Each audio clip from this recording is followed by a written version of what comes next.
이 시각 헤드라인입니다. 첫 번째 소식입니다. 올해 화장품 수출액이 글로벌 K뷰티 열풍에 힘입어서 사상 처음으로 100억 달러를 돌파할 것이라는 전망이 나왔습니다. 지난해부터 중소 인디 브랜드 위주로 북미와 동남아시아, 유럽 등지로의 수출이 크게 늘면서 수출액은 작년 85억 달러로 반등했고 올해도 고공행진을 이어가며 지난달 누적 기준으로는 이미 2021년 연간 실적을 넘어서는 데 성공했다는 분석입니다. 두 번째 헤드라인입니다. 이수 페타시스가 대규모 유상증자 계획에 제동이 걸리면서 주가가 3일 연속 상승하는 흐름을 보여주고 있습니다. 이날의 급등은 앞서 투자자들의 반발을 샀던 대규모 유상증자가 철회될 수 있다는 기대감에 따른 것으로 현재 분석되고 있습니다. 세 번째 헤드라인입니다. 수성 웹툰이 전환사채 일부를 매입한 뒤 소각하겠다고 밝혔습니다. 이번에 소각한 전환사채 규모는 20억 8천만 원입니다. 회사는 향후에도 주주가치 제고와 기업가치 재평가를 위해서 추가 전환사채 매입 및 소각을 진행할 계획이라는 분석입니다. 마지막 헤드라인입니다. 미국 정부가 삼성 SDI와 스텔란티스 간 배터리 합작법인인 스타플러스 에너지에 10조 5천억 원의 대출을 지원합니다. 에너지부는 바이든 정부의 인베스트 인 아메리카 정책의 일환으로 이런 조건을 지원시키기로 했다고 밝혔습니다. 이번 대출은 인디애나주의 스타플러그 에너지의 리움 이온 배터리와 모듈 공장 건립을 위한 것이라는 분석입니다.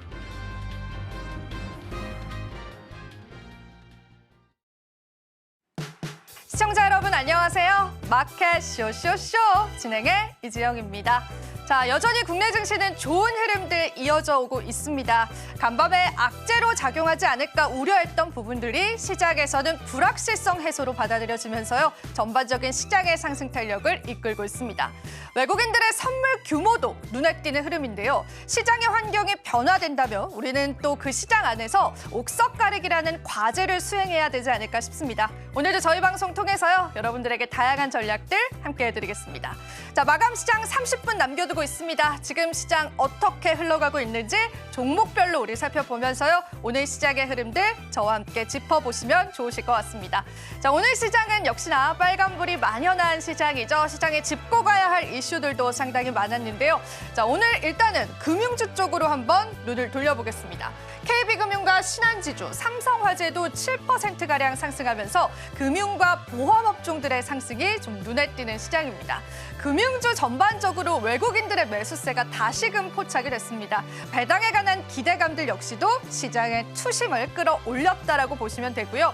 자, 오늘 저희가 앞서서 리포트를 통해서 또 증권가 리포트에서 이야기했었던 금융주에 관한 힌트들도 드렸습니다. 여러분들 시장에 또 참고사항이 되셨으면 좋겠습니다. 자, 그럼 오늘 반도체 투톱도 한번 살펴보겠습니다. 물론 삼성전자는 지금 현재 보합권을 나타내고 있지만요. SK하이닉스는 3.4% 넘는 상승세를 보이면서 시장의 탄력을 이끌고 있는 모습입니다. 간밤에 수출 규제에 관한 이야기들이 나왔지만 뉴욕 시장에서는 오히려 불확실성이 해소됐다. 그리고 생각보다 낮은 규제 강도다라는 그러한 방향성으로 받아들여졌습니다. 간밤 필라델피아 반도체 지수도 움직였었죠. 우리 반도체주들도 오늘은 열심히 또 상승하는 흐름까지도 보여지고 있습니다. LG 에너지 솔루션, 삼성 SDI를 필두로 미국 정부 측에 관한 보조금 지급 소식도 들어왔고요. 그에 따라서 2차 전지주 전반적으로 상승하는 흐름까지도 보여지고 있습니다. 자, 그리고 다른 섹터 보자면요. 네이버 같은 경우에도 오늘 상승하는 흐름 보여주고 있고요. 여기 보시면 고려 아연 같은 경우에도 오늘 시장에서는 역시나 변동성 나타내면서 11%가량 상승합니다.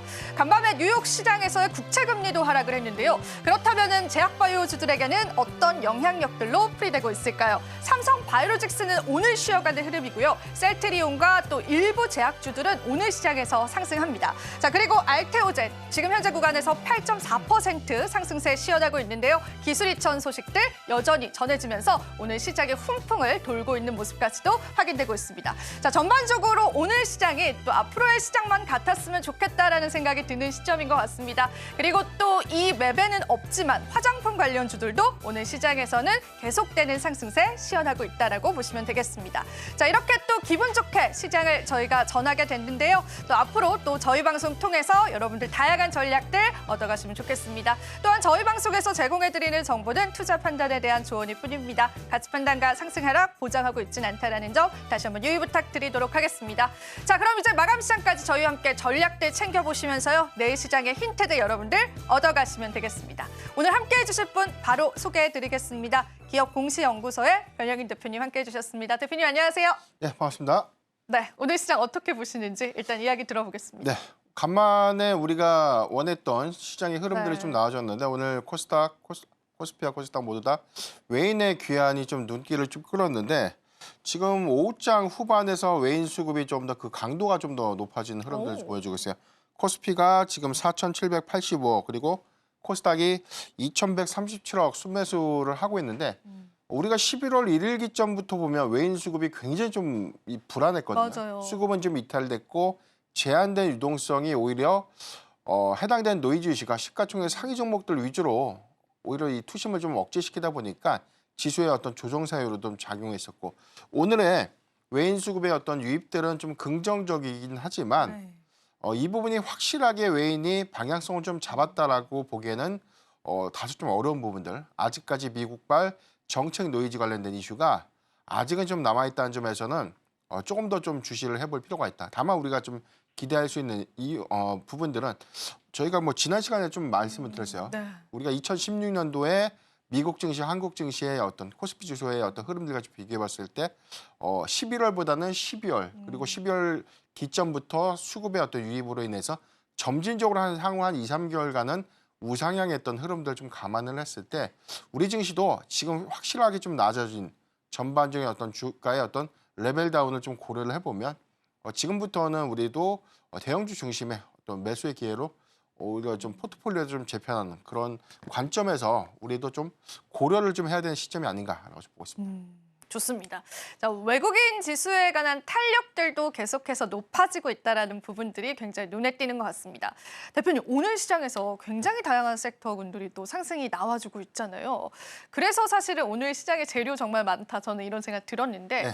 일단은 시장 좀 오늘 이끌고 있는 게 화장품 섹터였던 것 같아요. 네. 이 수출에 관한 호조 소식 들려왔죠. 어마어마한 수치이긴 한데 이 안에서도 우리가 선별적으로 선택을 해야 되는 건지 아니면 전반적으로 계속 좋을지 궁금합니다. 항상 제가 조금 이 고춧가루 뿌리는 습관이 좀 있는데 우리가 좋다 할 때 뭘 해야 되죠? 경계를 해야죠. 경계해야죠. 네. 항상 제가 화장품 섹터의 경우에는 다소 조금 제가 하반기부터는 좀 보수적으로 좀 봐야 된다라고 좀 제가 늘 강조를 좀 드렸던 포인트가 수출 데이터는 좋죠. 당연히 좋아요. 11월 데이터를 보면은 반도체도 좋았고 그다음에 화장품, 철강 그 이외에 뭐 IT 일부 제품도 굉장히 수출을 좀 좋았는데 다만 자동차가 안 좋았죠. 네. 11월 데이터에서는 자동차 수출이 감소를 했습니다. 그런데 전년 동기 대비에 관련된 이 대비치를 봤을 땐 좋아진 건 맞는데 과연 이제 최근의 흐름들 지난 분기와 좀 대비했을 때는 좀 어떻게 좀 바뀔 것인가. 그래서 11월 데이터까지 최종적으로 좀 나왔기 때문에 확정된 데이터를 보면 북미 시장이 과연 증가했을까? 증가하지 못했습니다. 북미 쪽은 안 그랬고 8월과 9월 그리고 9월에서 10월 넘어가는 구간, 10월에서 11월 넘어가는 구간에 미국향 수출은 소폭 감소했습니다. 다만 좀 차이가 있어요. 기초 화장품 부분들이 감소했고 색조 화장품은 오히려 증가했다. 그런 차이가 좀 있기 때문에 그렇다면 우리가 3분기의 어닝미스의 기준은 높아진 실적 추정치죠. 높아진 실적의 눈높이를 충족시키지 못했던 종목들이 어닝미스가 나면서 주가가 급락을 했었고 그다음에 최근에는 보편적 관세 부과에 관련된 우려감들이 일부 반영이 되면서 화장품 섹터가 전체적으로 좀 안 좋았던 것은 맞는데 그렇다면 오늘의 반등을 과연 수출 데이터가 좋아져서 4분기에 기대 요인으로 좀 봐야 되는 것인가라는 관점에서는 조금은 보수적이게 좀 봐야 된다. 그러니까 저는 좀 강조해드리고 싶은 게 다 안 좋다는 것이 아니라 4분기에 기대 요인들이 있는 것은 견조한 색조 브랜드. 그래서 우리가 뭐 블랙 프라이데이에 관련된 어떤 효과들도 소비 판매 지표가 작년보다 더 좋았다는 것은 확인을 했었고 작년에 한국 이 화장품이 작년에도 많이 팔렸기 때문에 올해도 좀 기대할 수 있는 요인들이 있겠지만 색조 화장품, 립스틱이라든가 기타의 어떤 색조 브랜드 부분들에 대한 판매 확진 부분을 고려했을 때 지금 뭐 중소형 인디 브랜드보다는 저는 화장품 ODM사 그리고 좀 실리콘투가 좀 오늘 강한 흐름들은 사실 이 유통 플랫폼에 관련된 수출 기조가 조금 더 영향을 좀 주지 않았나라고 좀 보기 때문에 선별적으로 좀 접근을 하되 그래도 화장품 ODM사가 조금 더 리스크 요인에서는 좀 더 완화되지 않을까. 저는 그렇게 좀 보고 있습니다. 네, 좋습니다. 화장품주에 관한 전략까지 들어봤고요. 자, 이어서 저희가 리포트 스포트라이트 시간 준비되어 있습니다. 자, 오늘은 마침 저희가 반도체 산업에 관한 이야기를 나눌 예정입니다. 자, 오늘 우리 시장의 반도체 관련한 이야기들 많이 들으셨을 것 같은데요. 산업적인 시선에서는 우리가 어떻게 바라봐야 할지 시장의 힌트 분명히 되시리라 믿습니다. 자, 여러분 채널 고정해 주시고요. 리포트 스포트라이트 한번 즐겨보시면 되겠습니다. 자, 리포트 스포트라이트 이어집니다.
이슈가 되고 있는 경제와 산업 동향을 한눈에 보는 시간. 안녕하세요. 리포트 스포트라이트의 이채은입니다.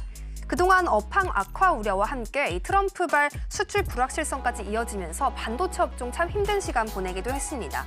3분기에 본격적인 실적 발표가 이어지면서 다행히 피크아웃 우려는 해소했지만요. 그래도 강력한 불기둥을 그려내기에는 조금 부족한 모습이었습니다. 오늘 시장에서는 잘 가고 있는 반도체 업종인데요. SK증권 버텨야 하는 시간이라고 이야기해줬습니다. 어떤 내용 담겨 있었을지 하나씩 살펴보시죠. 반도체 대표주들의 11월간 수익률입니다. 반도체 대표주들 SK하이닉스 이렇게 15% 가까이 빠졌습니다. HBM으로 강한 모습 나타내고 있음에도 불구하고 이렇게 하락세를 그렸는데요. 또 삼성전자 역시 10월보다 더 떨어지면서 기간 수익률 부진했습니다. 이 DB하이텍 역시 20% 넘게 빠지는 모습 나왔는데요. 왜 이렇게 부진했나 좀 살펴봐야겠습니다. 11월에 PC D램 모듈 고정 가격이 하락했기 때문이었습니다. 이 원인으로 인해서 이 DDR5 가격 5%에서 6%까지 하락했고요. 이 DDR4는 더 떨어졌습니다. 12%나 떨어졌습니다. 이 PC OEM 차들이 계속해서 재고 조정을 가져가면서 가격이 떨어질 수밖에 없었고요. 이렇게 시장 예상치보다 훨씬 더 부진한 가격을 나타냈습니다. 11월에 특히나 또 중국발 이슈도 있었습니다. 창신 메모리 테크놀로지가 레거시 메모리를 너무 많이 생산하면서 가격이 떨어질 수밖에 없는 압박을 주기도 했습니다. 이 국내 D램 3사들은 대응해야겠습니다. 전략 가져가고 있는데요. 어떤 전략 가져가나 봤더니 이 레거시 D램에 대한 출하를 지양하겠다고 했습니다. 수요도 없지만 중국의 저가 물량 공세 때문에 사실 경쟁력을 찾기도 어려운 시장입니다. 또 고부가 제품에 대한 출하는 더욱더 확대하면서 평균적인 판매 가격을 방어하려는 움직임 가져가고 있습니다.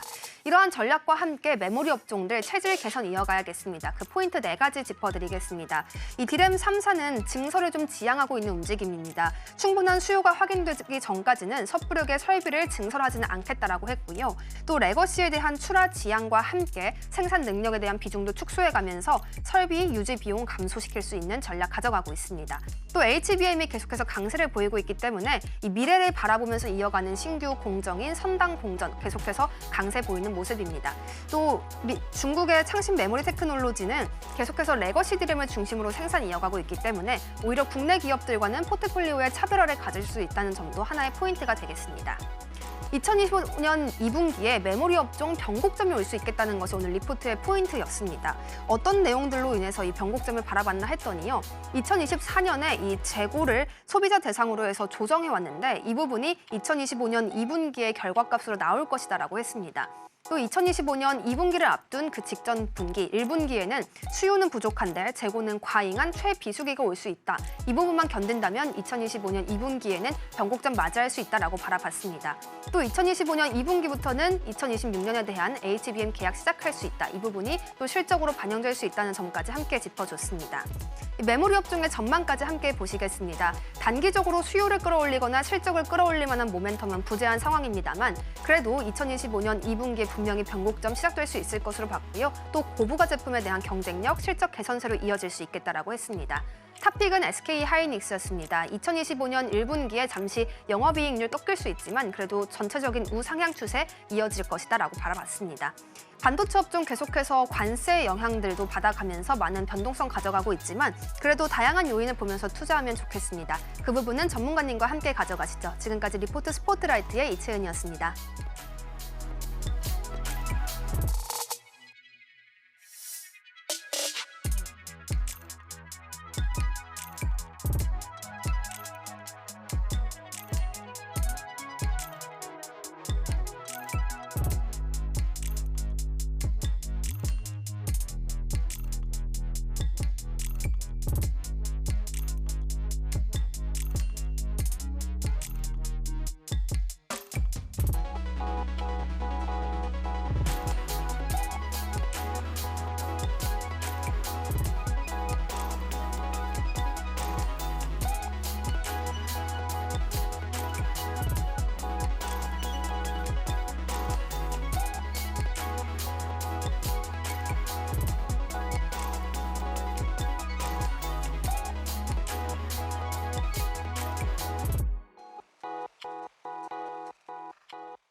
네, 반도체 산업에 관한 리포트 스포트라이트 시간 한번 우리가 들어봤습니다.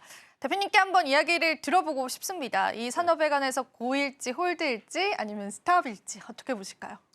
제가 지난 한 2주 전 시간에도 비슷한 이 AI 반도체 관련된 산업동향 리포트에서는 고를 외쳤죠. 네.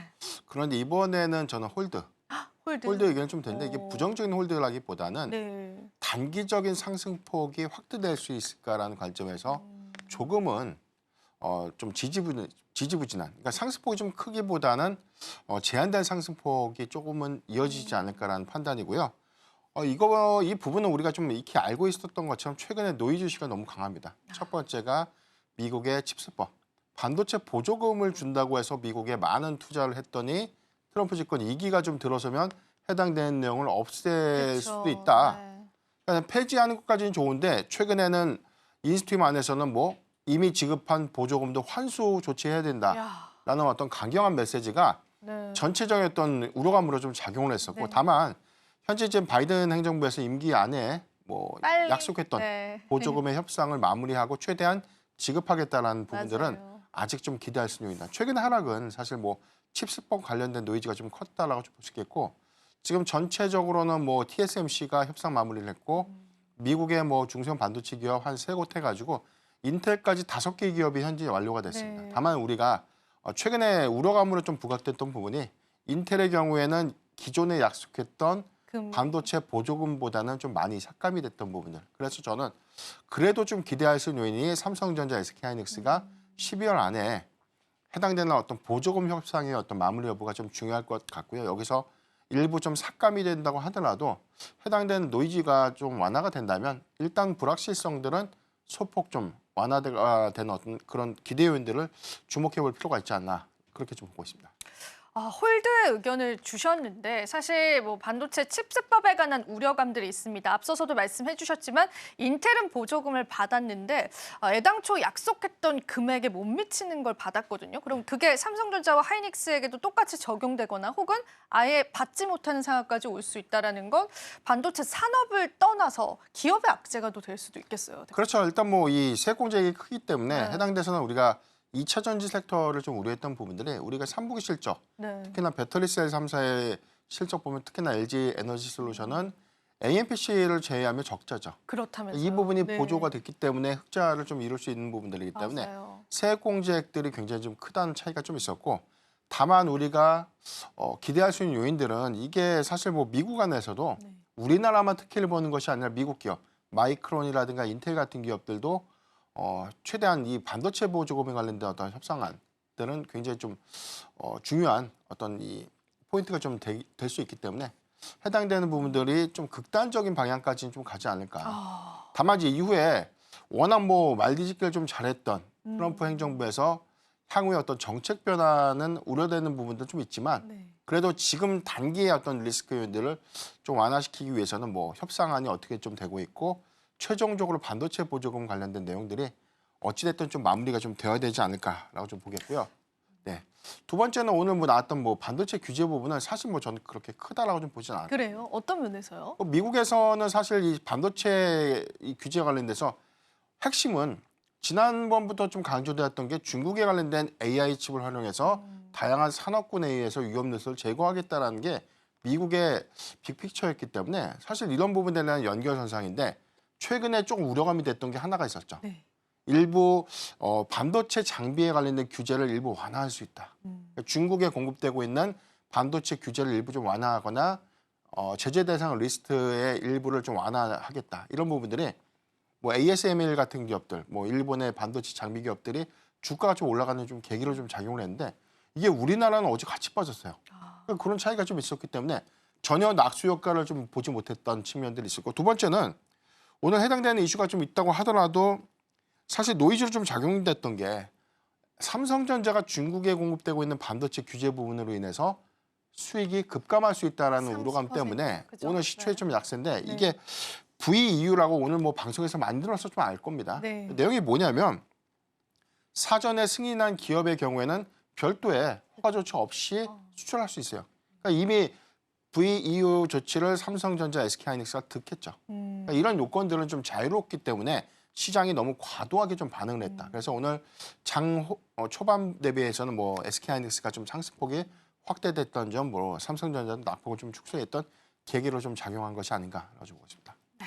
전반적인 반도체 산업 아직은 우리가 좀 더 두드려보고 건너봐야 되지 않을까 싶습니다. 시장의 악재들 하나하나 정리를 해주셨는데 그래도 우리가 또 이 산업적으로 바라볼 키 종목이 있다면 어떤 종목군들을 바라보면 좋을지 대표님 어떤 종목 오늘 좀 선정을 해주셨을까요? 예, 이 와중에 저는 그래도 좀 SK하이닉스가 최근에 어떤 이 조정, 칩 스법에 관련된 노이즈를 좀 논외로 하더라도 해당되는 리스크를 좀 제거하고 봤을 때 가장 빠르게 주가의 수급 요인들이 반영될 수 있는 네. 종목이다라고 좀 판단을 해봤는데 삼성전자의 경우에는 사실 중저사양 관련된 DRAM 부분에 대한 가격이 평균 가격이 지금 3분기부터 지금 이미 하락을 좀 했었고요. 네. 4분기를 기점으로 보면 아까 우리가 브리핑에서 좀 다뤄봤듯이 해당되는 부분에 뭐 DDR4라든가 DDR5의 가격이 4분기부터 좀 하락이 됐어요. 그러니까 이 부분은 내년도 상반기까지 좀 이어질 수 있는 부분이다. 그래서 우리가 고사양 DRAM의 경우에는 가격을 어느 정도 좀 유지해주지 않을까라는 기대감들이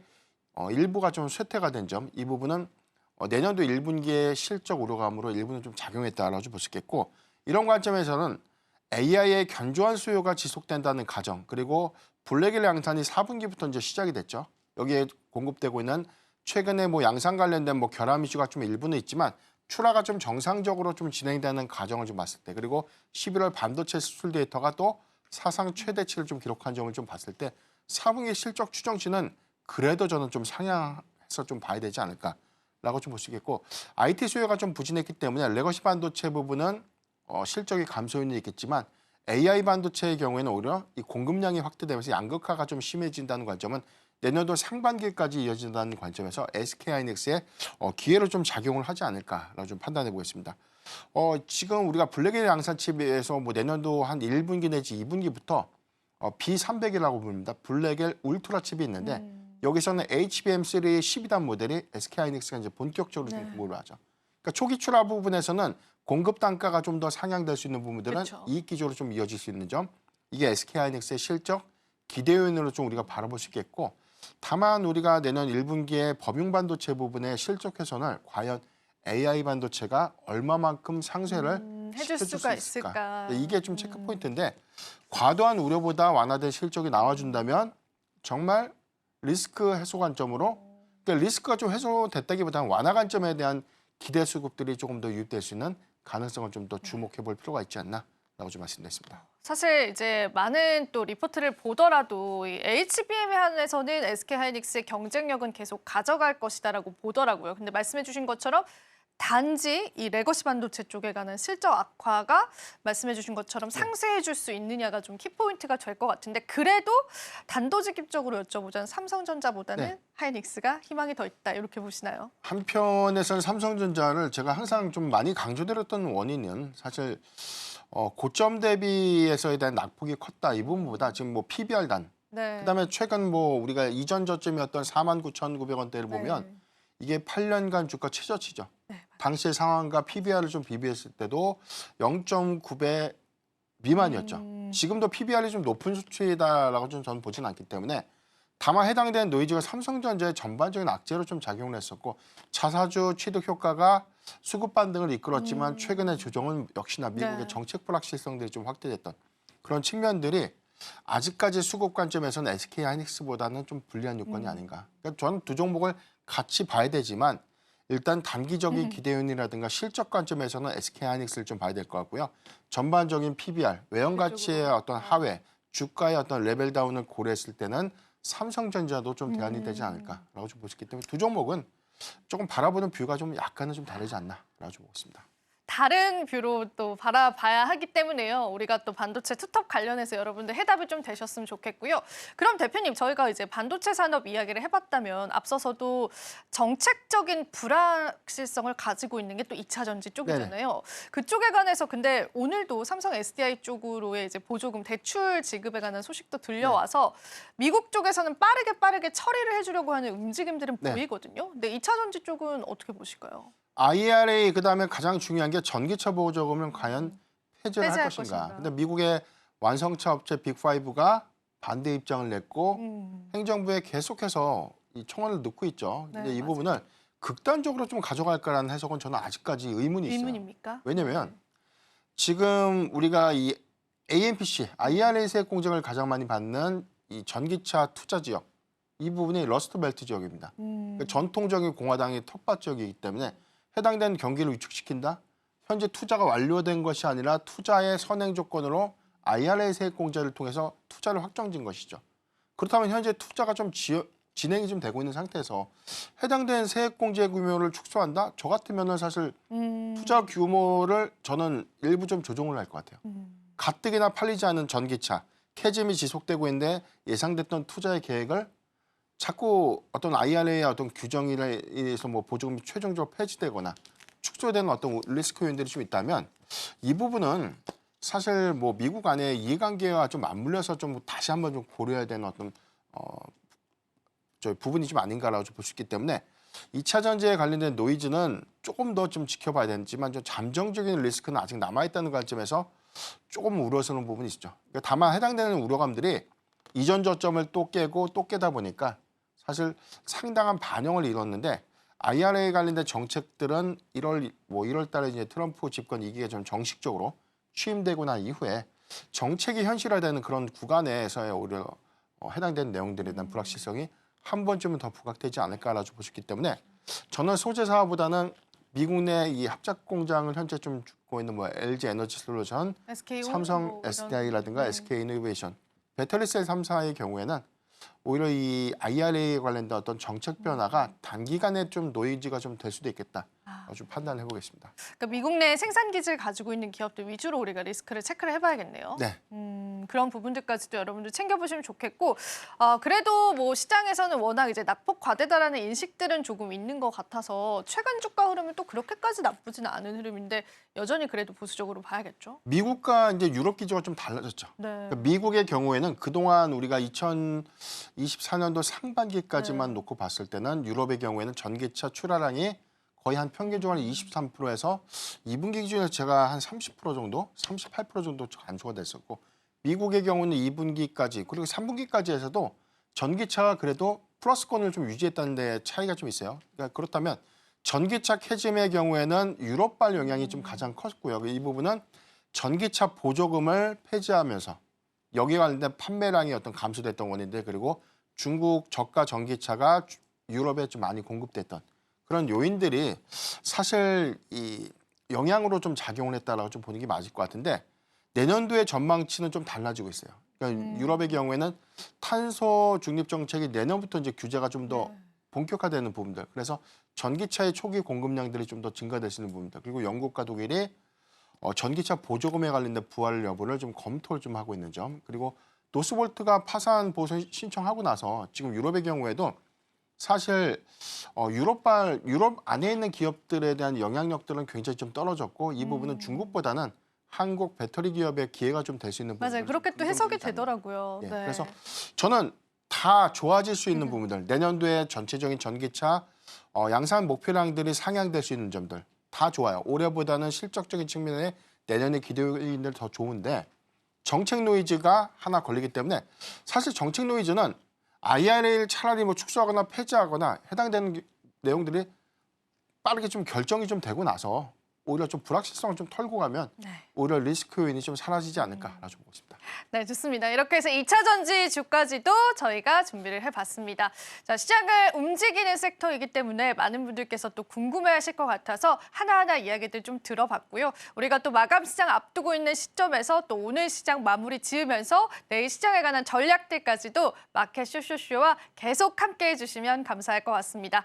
자, 그렇다면 우리 시장 어떻게 마무리 짓고 있는지 많이들 궁금하실 것 같습니다. 저희 마감 시장 한번 마무리 짓고 오도록 하겠습니다. 잠시 후에 다시 뵙겠습니다.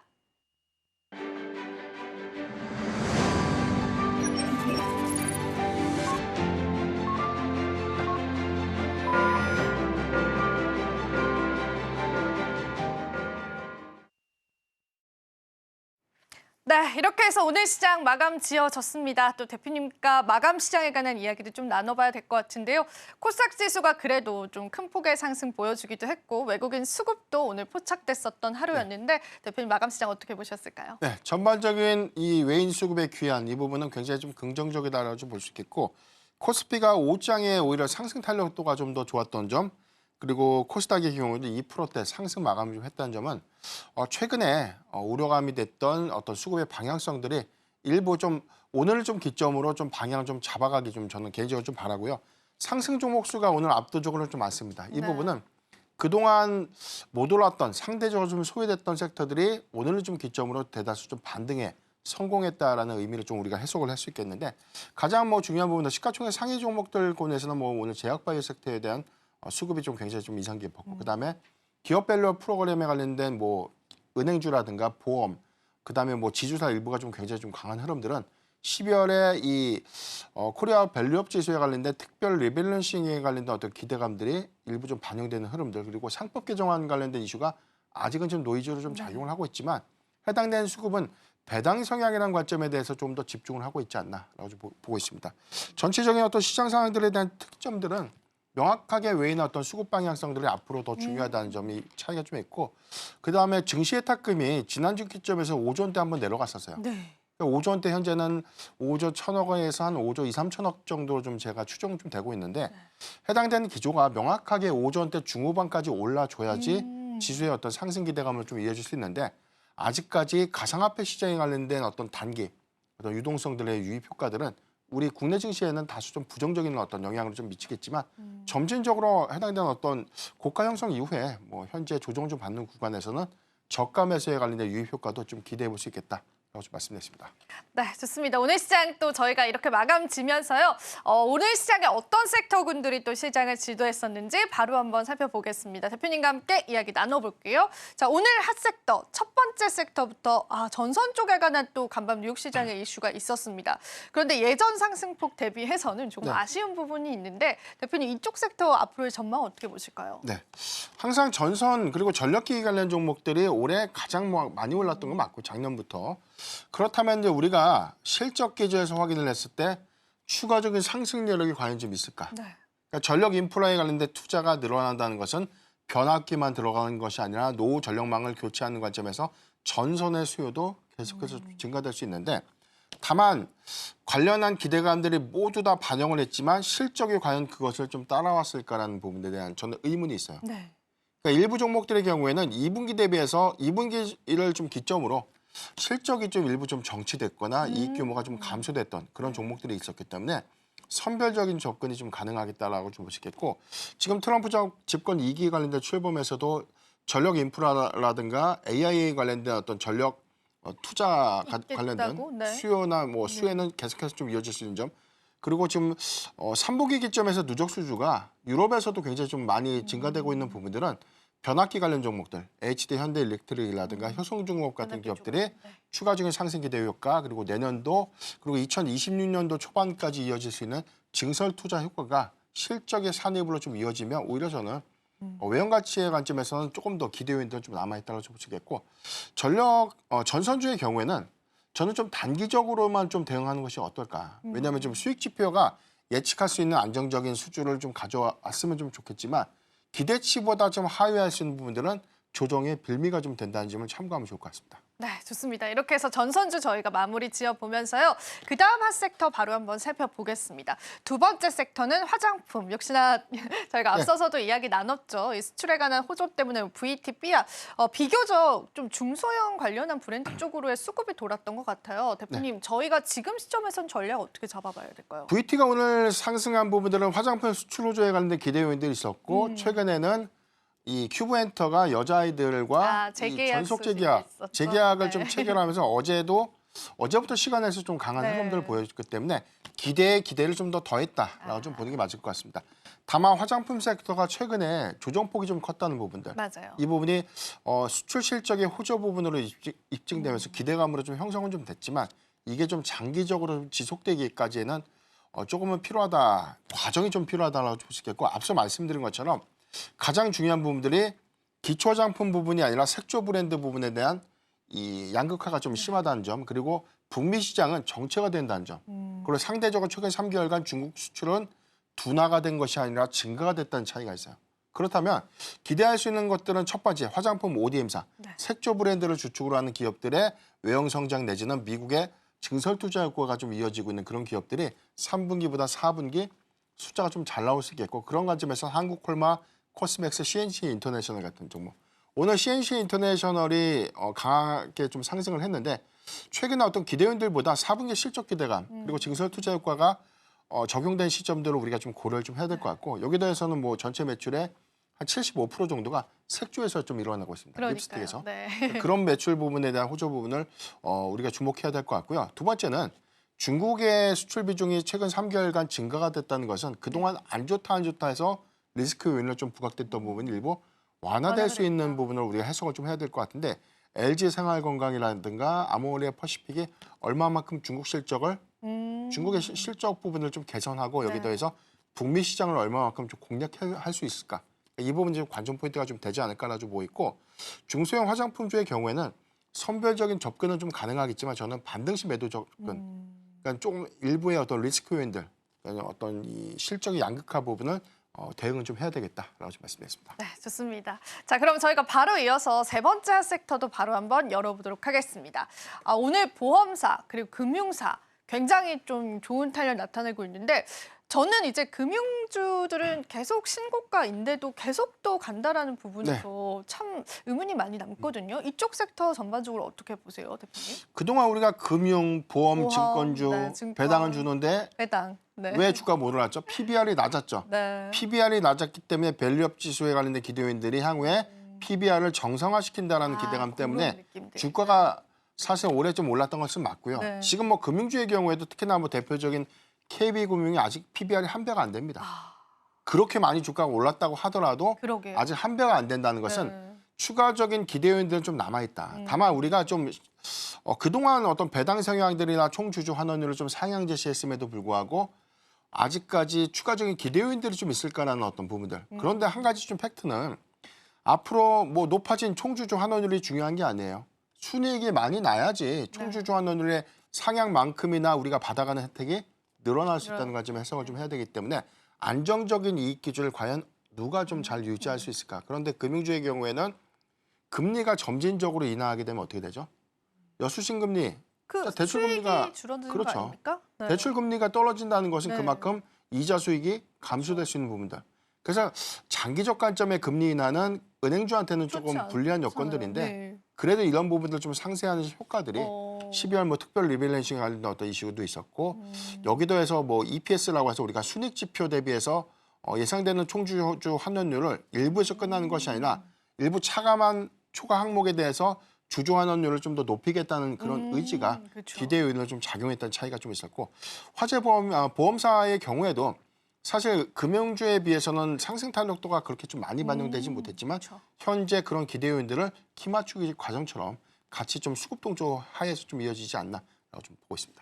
굉장히 많이 올랐는데 아직까지도 밸류적으로는 그렇게 고평가가 아니다라는 부분들이 참 포인트가 되는 것 같아요. 네, 저는 그래서 뭐 배당을 목표로 은행주를 사야 된다, 네. 보험주를 사는 것이 좀 아니라고 봅니다. 어, 너무나 높아졌던 부분들 그리고 배당락에 관련된 관점에서는 조정의 네. 빌미가 될 수 있기 때문에 지금 접근보다도 내가 만약에 이 배당에 관련된 기대 요인들을 보고 뭘 사야 되나라고 좀 판단을 해본다면 전 자동차. 오히려 그쪽. 그러니까 관세 리스크 때문에 많이 빠졌잖아요. 현대차라든가 기아. 현대차도 배당 좋습니다. 그렇죠. 그래서 현대차, 우. 음, 뭐 최근에는 뭐 가장 배당을 많이 주는 네. 현대차, 우, 비우 2를 좀 많이 얘기하고 있죠. 어렵죠, 네. 네. 그래서 지금 비우비? 우선주가 단기적인 대안이 된다. 네. 그럼 본주도 괜찮다고 봅니다. 네. 네, 좋습니다. 자, 그럼 저희가 이슈 TMI 빠르게 열어봐야 될 것 같아요. 내일 시장에 관한 힌트 찾아볼 수 있을 것 같은데 대표님 직접 한번 저희 CG 열어주세요. 네.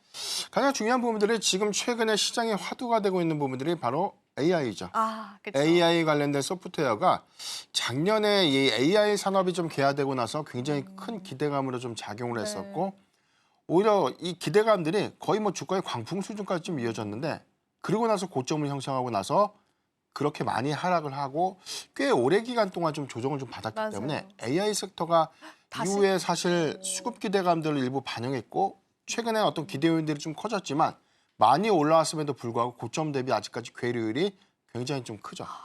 그래서 지금 여기서 추가적인 상승 기대 요인들이 좀 있을까라는 의문도 좀 있는데 질문이 있습니다.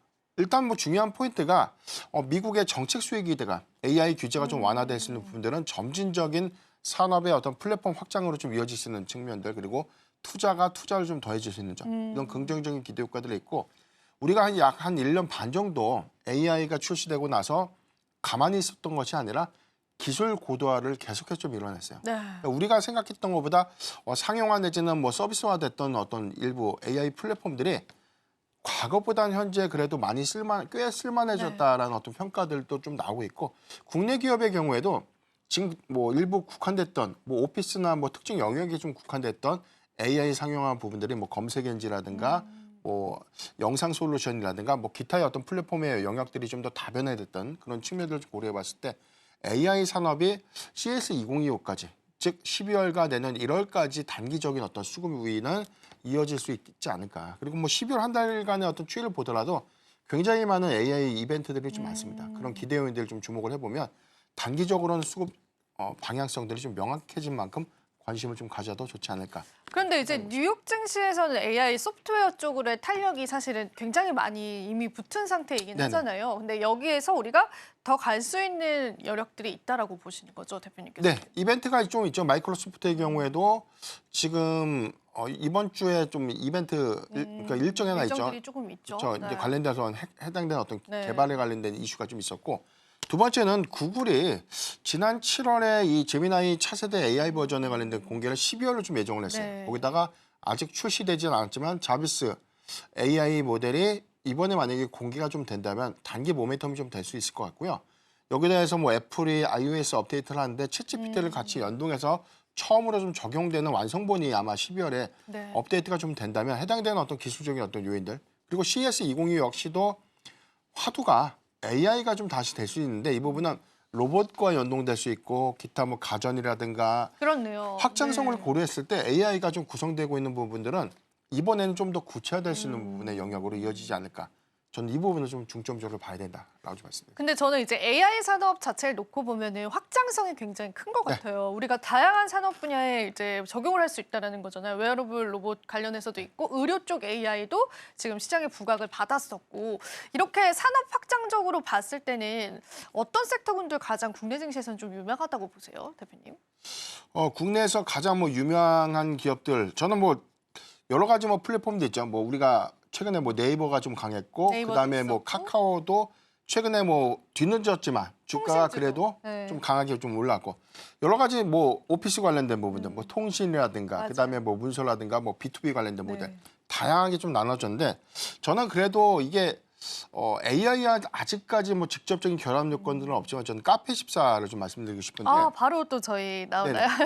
네. 해당돼서는 지금 당장의 이 쇼핑 플랫폼과 AI 연동 기능들이 고도화될 수 있는 부분들. 그다음에 구글이 올해 260억 원이라는 자금을 좀 투입을 했죠. 그래서 이제 구글이 보유하고 있는 강점, 유튜브와 이 라이브 커머스를 좀 연동하는 쇼핑 플랫폼. 이 숫자가 내년도부터 좀 본격화되는 부분들.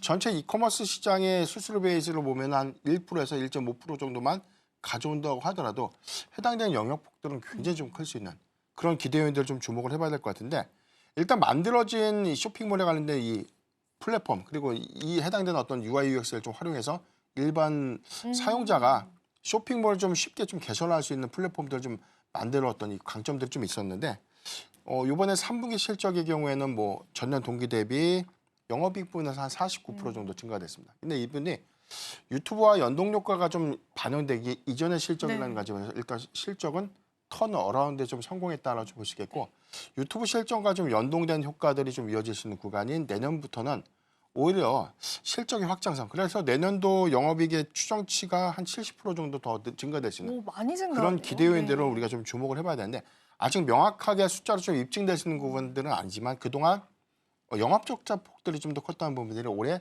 턴 어라운드를 좀 이루면서 내년도에 실적 기대 요인들이 이어질 수 있다는 점 좀 긍정적이지 않나라고 보십니다.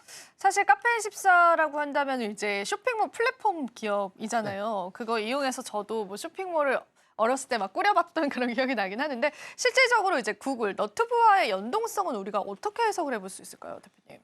가장 중요한 포인트라고 좀 볼 수 있는 것 중에 좀 하나예요. 사실 뭐 카페24가 지금 기존에 갖고 있는 쇼핑몰을 개설할 수 있는 이 플랫폼이 사실 유저의 사용 빈도가 좀 높았던 것이 좀 아니었습니다. 상장 이후에 성장성들이 일부 정체가 됐다라고 좀 보는 게 좀 명확할 것 같고 다만 좀 기회가 됐던 부분들이 구글이 투자를 하면서 유튜브와 쇼핑 연동을 통해서 라이브 커머스에 관련된 어떤 쇼핑 사이트를 좀 개설하고 여기에 관련되는 부가적인 수익원을 쉐어할 수 있는 구조의 새로운 어떤 수익원을 좀 창출할 수 있었던 이런 부분들이 좀 기대 요인으로 좀 작용을 했었는데 여기도 해서 전 뭐 유튜브 쇼핑 부분에 대해서 뭐 일회성을 좀 끝나는 것이 아니라 그쵸. 이게 뭐 동남아시아 시장까지 지금 현재 해당되는 플랫폼에 대한 활용도가 굉장히 좀 높아졌다는 부분들 베타 버전까지 좀 나왔던 부분들은 동남아 시장에서 굉장히 큰 인기를 좀 얻고 있다는 뜻이거든요.